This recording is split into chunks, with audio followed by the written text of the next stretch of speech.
Perfect landing, and you take gold. Miss, you take the bus home. At 360 degrees, you stand a chance. 3 degrees out, no chance. 84 miles an hour here, you're going through. 84 here, you're going nowhere.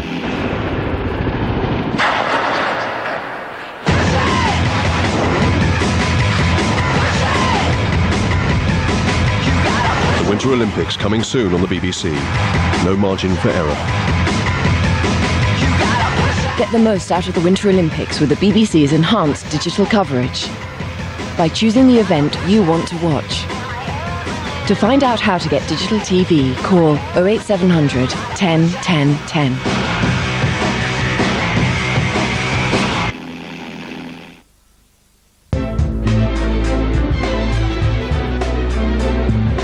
Now on BBC One, the 10 o'clock news with Fiona Bruce and Riz Latif. A desperate search for survivors after a ferry carrying over 1,300 people goes down in the Red Sea. Despite the rescue effort, only 300 people have been plucked alive from the water so far. Anxious and angry relatives have gathered at the port in Egypt where the ferry was due to dock. We'll be live from there with the very latest. Also tonight, a new vaccine on the NHS to protect against the ravages of meningitis. British Muslims join the protests against the cartoons showing the Prophet Muhammad. And record levels of debt. The number of people going bankrupt is up by more than 50%. In BBC London News, after nearly 20 years, the Met's unanswered questions about the death of a private eye. And the Gatwick Express replaced by a slower service to benefit commuters.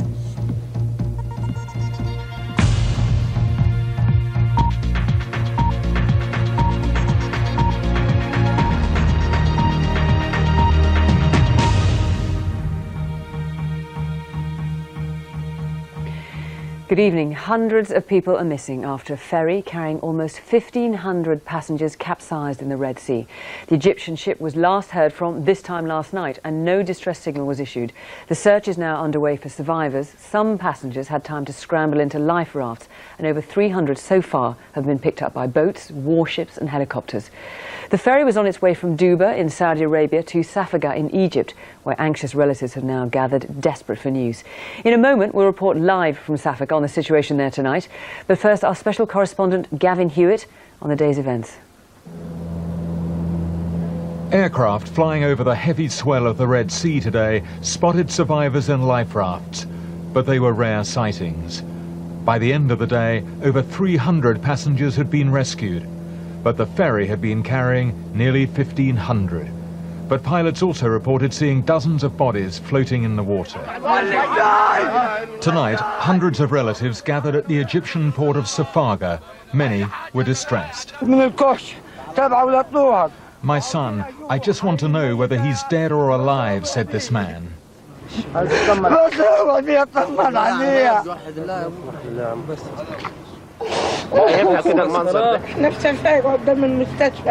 This woman was waiting for news of her brother, a marine engineer on the ship. And among those waiting, there was also anger. They wanted to see passenger lists, names of survivors. Nearly everyone on the ferry were Egyptian workers returning home.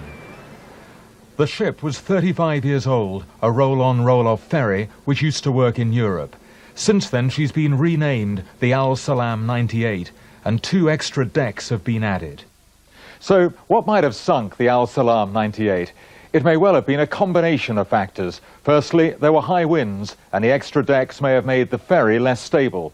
Secondly, it's possible water seeped in rough seas and began sloshing from side to side until it toppled the ship.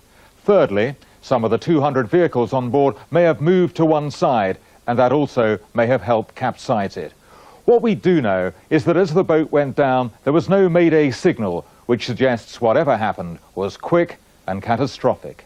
The rolling motion combined with fairly strong gust of wind can happen, the ship can capsize fairly quickly. We are talking in terms of less than a minute. In 1987, the Herald of Free Enterprise sank very quickly, with the loss of 200 lives. After this tragedy, ferries in Europe had to install extra safety measures. What's not known is whether an old vessel like the Al Salam 98